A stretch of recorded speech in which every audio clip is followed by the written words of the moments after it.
ನಮಸ್ಕಾರ ವೀಕ್ಷಕರೇ, ಪ್ರಿಯಾ ಸುಚಿ ಚಾನಲ್ಗೆ ಸ್ವಾಗತ. ನಾನಿವತ್ತು ಆರೋಗ್ಯಕರವಾದಂಥ ಗೋಧಿ ರವೆ ಉಪ್ಪಿಟ್ಟಿನ ರೆಸಿಪಿಯನ್ನು ತೋರಿಸ್ತಾ ಇದ್ದೀನಿ. ಈ ಉಪ್ಪಿಟ್ಟು ಡಯಾಬಿಟಿಸ್ ಇದ್ದವ್ರಿಗಾಗಲಿ ಅಥವಾ ಡಯಟ್ ಮಾಡೋರಿಗಾಗಲಿ ತುಂಬಾ ಒಳ್ಳೆಯದು. ಬನ್ನಿ ಇದಕ್ಕೆ ಏನೆಲ್ಲ ಸಾಮಗ್ರಿಗಳು ಬೇಕು, ಇದನ್ನು ಮಾಡೋ ವಿಧಾನ ಹೇಗೆ ಅಂತ ನಾವು ನೋಡ್ಕೊಳ್ಳೋಣ.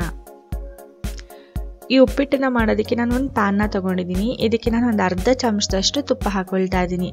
ತುಪ್ಪ ಹಾಕಿದ್ಮೇಲೆ ಇದಕ್ಕೆ ನಾನು 1 ಕಪ್ಪಷ್ಟು ಗೋಧಿ ರವೆಯನ್ನು ತಗೊಂಡಿದ್ದೀನಿ. ನೋಡಿ, ನೀವು ಯಾವ ಕಪ್ಪಿನ ಸೈಜಲ್ಲಿ ಬೇಕಾದರೂ ತೊಗೊಳ್ಬೋದು. ನಾನು ಈ ಸೈಜಿನ ಕಪ್ಪಲ್ಲಿ 1 ಕಪ್ಪಷ್ಟು ತೊಗೊಂಡಿದ್ದೀನಿ. ಇದನ್ನು ನಾವು ಬಣ್ಣ ಬದಲಾಗೋವರೆಗೂ ಘಮ ಘಮ ಅಂತ ವಾಸನೆ ಬರೋವರೆಗೂ ಚೆನ್ನಾಗಿ ರೋಸ್ಟ್ ಮಾಡ್ಕೊಳ್ಬೇಕಾಗುತ್ತೆ.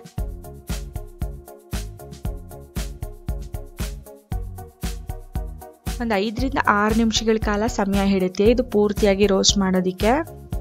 ನೋಡಿ, ಬಣ್ಣ ಬದಲಾಗಿದೆ ಪೂರ್ತಿಯಾಗಿ. ಈಗ ನಾನು ಇದನ್ನು ಸಪ್ರೇಟಾಗಿ ನಾನು ಒಂದು ಪ್ಲೇಟ್ನಲ್ಲಿ ತೆಗೆದಿಟ್ಕೊಳ್ತಾ ಇದ್ದೀನಿ. ನಾನು 5 ನಿಮಿಷಗಳ ಕಾಲ ರೋಸ್ಟ್ ಮಾಡ್ಕೊಂಡಿದ್ದೀನಿ. ಈಗ ಮತ್ತೆ ಅದೇ ಪ್ಯಾನ್ಗೆ ನಾನು 2 ಚಮಚದಷ್ಟು ಎಣ್ಣೆಯನ್ನು ಹಾಕೊಳ್ತಾ ಇದ್ದೀನಿ. ಎಣ್ಣೆ ಕಾದ್ಮೇಲೆ ನಾನು 1 ಚಮಚದಷ್ಟು ಕಡಲೆಬೇಳೆ ಮತ್ತು 1 ಚಮಚದಷ್ಟು ಉದ್ದಿನ ಬೇಳೆಯನ್ನು ಕೂಡ ಹಾಕೊಳ್ತಾ ಇದ್ದೀನಿ. ಒಂದು ಅರ್ಧ ಚಮಚದಷ್ಟು ಸಾಸಿವೆ, 1/4 ಚಮಚದಷ್ಟು ಜೀರಿಗೆ, ಕೆಲವು ಕರಿಬೇವು ಎಲೆಗಳನ್ನ ಕೂಡ ಹಾಕ್ಕೊಳ್ತಾ ಇದ್ದೀನಿ. ಇದ್ರ ಜೊತೆಗೆ ಸ್ವಲ್ಪ ಚಿಟಿಕೆಯಷ್ಟು ಇಂಗನ್ನು ಬೇಕಾದರೆ ಹಾಕ್ಕೊಳ್ಬೋದು, ಇದು ಆಪ್ಷನಲ್. ಈಗ ಇದನ್ನೆಲ್ಲವನ್ನು ನಾವು ಚೆನ್ನಾಗಿ ಫ್ರೈ ಮಾಡ್ಕೊಳ್ಳೋಣ. ಕಡಲೆಬೇಳೆ ಮತ್ತು ಉದ್ದಿನಬೇಳೆ ಸ್ವಲ್ಪ ಕೆಂಪಾಗೋವರೆಗೂ ಚೆನ್ನಾಗಿ ಫ್ರೈ ಮಾಡ್ಕೊಳ್ಬೇಕಾಗುತ್ತೆ. ಈಗ ಇದಕ್ಕೆ ನಾನು 1 ಮೀಡಿಯಮ್ ಸೈಜ್ ಈರುಳ್ಳಿಯನ್ನು ಸಣ್ಣದಾಗಿ ಹೆಚ್ಚಿ ನಾನು ಹಾಕ್ಕೊಳ್ತಾ ಇದ್ದೀನಿ. ಈರುಳ್ಳಿಯನ್ನು ಕೂಡ ನಾವು ಚೆನ್ನಾಗಿ ಫ್ರೈ ಮಾಡ್ಕೊಳ್ಳೋಣ. ಈರುಳ್ಳಿನ 1 ನಿಮಿಷಗಳ ಕಾಲ ಚೆನ್ನಾಗಿ ಫ್ರೈ ಮಾಡ್ಕೊಳ್ಬೇಕು.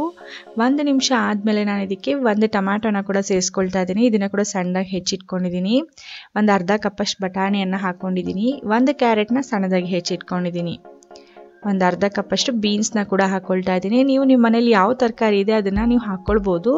ಯಾವುದೂ ಇಲ್ಲ ಅಂದರೆ ಬರೀ ಈರುಳ್ಳಿ ಟೊಮೆಟೊ ಅಷ್ಟೇ ಹಾಕಿ ಕೂಡ ನೀವು ಮಾಡ್ಕೊಳ್ಬೋದು. ಈಗ ಎಲ್ಲ ತರಕಾರಿಗಳನ್ನ ಕೂಡ ನಾವು ಚೆನ್ನಾಗಿ ಫ್ರೈ ಮಾಡ್ಕೊಳ್ಬೇಕಾಗುತ್ತೆ. ಇದನ್ನು ಫ್ರೈ ಮಾಡ್ತಾನೆ ನಾವು ಉಪ್ಪಿಟ್ಟಿಗೆ ಎಷ್ಟು ಉಪ್ಪು ಹಾಕೊಳ್ತೀವಲ್ಲ ಅಷ್ಟು ಉಪ್ಪನ್ನ ನಾವು ಇವಾಗಲೇ ಹಾಕೊಂಡ್ಬಿಡೋಣ. ಒಂದು ಅರ್ಧ ಚಮಚ ಸಕ್ಕರೆಯನ್ನು ಕೂಡ ನಾನು ಹಾಕ್ಕೊಂಡಿದ್ದೀನಿ. 1 ಚಮಚ ಉಪ್ಪು, ಅರ್ಧ ಚಮಚ ಸಕ್ಕರೆಯನ್ನು ಹಾಕ್ಕೊಂಡಿದ್ದೀನಿ. ಉಪ್ಪು ಹಾಕೋದ್ರಿಂದ ತರಕಾರಿ ಕೂಡ ಬೇಗ ಬೇಯುತ್ತೆ.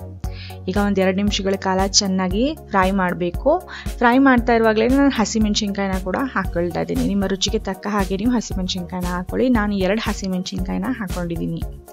ಈಗ ಇದನ್ನು 2 ನಿಮಿಷಗಳ ಕಾಲ ಸತತವಾಗಿ ಚೆನ್ನಾಗಿ ಫ್ರೈ ಮಾಡ್ಕೊಂಡ್ಮೇಲೆ ಇದಕ್ಕೆ ನಾನು ಒಂದು ಲಿಡ್ನ ಕ್ಲೋಸ್ ಮಾಡಿ 5 ನಿಮಿಷಗಳ ಕಾಲ ಲೋ ಫ್ಲೇಮ್ನಲ್ಲಿ ಬೇಯಿಸ್ಕೊಳ್ತೀನಿ. ನೋಡಿ, ಈಗ 5 ನಿಮಿಷಗಳ ಕಾಲ ಆಗಿದೆ. ಈಗ ಎಲ್ಲ ತರಕಾರಿಗಳು ಚೆನ್ನಾಗಿ ಬೆಂದಿದೆ. ಈಗ ಇದಕ್ಕೆ ನಾವೀಗ ನೀರನ್ನು ಸೇರಿಸ್ಕೊಳ್ಬೇಕಾಗುತ್ತೆ. ನಾನು ಯಾವ ಕಪ್ನಿಂದ ನಾನು ರವೆನ ತೊಗೊಂಡಿದ್ನಲ್ಲ ಅದೇ ಕಪ್ನಿಂದ ನಾನು 3 ಕಪ್ಗಳಷ್ಟು ನಾನು ನೀರನ್ನು ಹಾಕ್ಕೊಳ್ತಾ ಇದ್ದೀನಿ. ಇದು ಗೋಧಿ ರವೆ ಆಗಿರೋದ್ರಿಂದ ಸ್ವಲ್ಪ ನೀರು ಹೆಚ್ಚಿಗೆ ಬೇಕಾಗುತ್ತೆ. ಹಾಗಾಗಿ ನಾನು 3 ಕಪ್ಪಷ್ಟು ನೀರನ್ನು ಹಾಕ್ಕೊಳ್ತಾ ಇದ್ದೀನಿ. ಸ್ವಲ್ಪ ನೀರು ಜಾಸ್ತಿ ಹಾಕಿ ನಾವು ಚೆನ್ನಾಗಿ ಬೇಯಿಸ್ಕೊಂಡ್ರೆ ತುಂಬಾ ಸಾಫ್ಟಾಗಿ ಉಪ್ಪಿಟ್ಟು ತುಂಬ ಚೆನ್ನಾಗಾಗುತ್ತೆ. 3 ಕಪ್ಪಷ್ಟು ನೀರನ್ನು ಹಾಕಿದ್ಮೇಲೆ ಒಂದ್ಸಲ ಚೆನ್ನಾಗಿ ಮಿಕ್ಸ್ ಮಾಡಿಕೊಂಡು ಇದು ಕುದಿ ಬರೋವರೆಗೂ ವೆಯ್ಟ್ ಮಾಡಬೇಕು. ನೋಡಿ, ಈ ರೀತಿಯಾಗಿ ಕುದಿ ಬಂದ ತಕ್ಷಣ ನಾವು ಗ್ಯಾಸ್ ಫ್ಲೇಮ್ನ ಪೂರ್ತಿಯಾಗಿ ಲೋ ಮಾಡ್ಕೊಳ್ಬೇಕು. ಲೋ ಮಾಡಿದ್ಮೇಲೆ ನಾವು ರೋಸ್ಟ್ ಮಾಡಿ ಇಟ್ಕೊಂಡಿರೋಂಥ ರವೆನ ಪೂರ್ತಿಯಾಗಿ ಹಾಕ್ಕೊಳ್ಬೇಕಾಗುತ್ತೆ. ಸ್ವಲ್ಪನೇ ಹಾಕ್ಕೊಳ್ಳಿ. ಒಂದು ಕೈಯಿಂದ ಕೈ ಆಡಿಸ್ತಾ ಇರಿ. ನೋಡಿ, ಈ ರೀತಿಯಾಗಿ ಚೆನ್ನಾಗಿ ಮಿಕ್ಸ್ ಮಾಡ್ಕೊಳ್ಳಿ. ರವೆ ಹಾಕಿದ್ಮೇಲೆ ನೀವು ಗ್ಯಾಸ್ ಫ್ಲೇಮ್ನ ಮತ್ತೆ ಹೈ ಮಾಡ್ಕೊಳ್ಬೋದು. ಒಂದ್ಸಲ ಚೆನ್ನಾಗಿ ಮಿಕ್ಸ್ ಮಾಡ್ಕೊಂಡ್ಬಿಡಿ. ಈಗ ಇದಕ್ಕೆ ನಾವು ಒಂದು 2 ರಿಂದ 3 ಚಮಚದಷ್ಟು ತೆಂಗಿನಕಾಯಿ ತುರಿಯನ್ನು ಕೂಡ ಹಾಕ್ಕೊಳ್ಬೋದು. ನಿಮಗೆ ಹೆಚ್ಚಿಗೆ ಬೇಕಿದ್ರೆ ಹೆಚ್ಚು ಕೂಡ ಹಾಕ್ಕೊಳ್ಬೋದು. ತೆಂಗಿನ ತುರಿಯನ್ನು ಹಾಕಿದ್ಮೇಲೆ ಚೆನ್ನಾಗಿ ಒಂದ್ಸಲ ಮಿಕ್ಸ್ ಮಾಡ್ಕೊಳ್ಳೋಣ. ಈಗ ನಾವು ಮತ್ತೆ ಲಿಡ್ನ ಕ್ಲೋಸ್ ಮಾಡಿ ಒಂದು 10 ರಿಂದ 15 ನಿಮಿಷಗಳ ಕಾಲ ಲೋ ಫ್ಲೇಮ್ನಲ್ಲಿ ಚೆನ್ನಾಗಿ ಬೇಯಿಸ್ಕೊಳ್ಬೇಕಾಗುತ್ತೆ. ಈಗ ನೋಡಿ, 15 ನಿಮಿಷಗಳ ಕಾಲ ಆಗಿದೆ. 15 ನಿಮಿಷದಿಂದ ಇದು ಲೋ ಫ್ಲೇಮ್ನಲ್ಲಿ ಬೇಯ್ತಾ ಇತ್ತು. ಉಪ್ಪಿಟ್ಟಿನ ಸುವಾಸನೆ ತುಂಬಾ ಚೆನ್ನಾಗಿ ಬರ್ತಾ ಇದೆ. ನೋಡಿ, ರವೆ ಕೂಡ ತುಂಬಾ ಸಾಫ್ಟಾಗಿ ತುಂಬ ಚೆನ್ನಾಗಿ ಬೆಂದಿದೆ. ನೀವೇ ನೋಡಬಹುದು ಉಪ್ಪಿಟ್ಟು ಎಷ್ಟು ಚೆನ್ನಾಗಾಗಿದೆ ಅಂತ. ಕೊನೆಯದಾಗಿ ನಾನು ಒಂದು 2-3 ಚಮಚದಷ್ಟು ಕೊತ್ತಂಬರಿ ಸೊಪ್ಪನ್ನು ಕೂಡ ನಾನು ಹೆಚ್ಚಿ ಹಾಕೊಳ್ತಾ ಇದ್ದೀನಿ. ಕೊತ್ತಂಬರಿ ಸೊಪ್ಪು ಬೇಕಿದ್ರೆ ಹಾಕೊಳ್ಳಿ. ಕೊತ್ತಂಬರಿ ಸೊಪ್ಪನ್ನ ಹಾಕಿದ್ಮೇಲೆ ಒಂದ್ಸಲ ಚೆನ್ನಾಗಿ ಮಿಕ್ಸ್ ಮಾಡ್ಕೊಂಡು ಬಿಡೋಣ.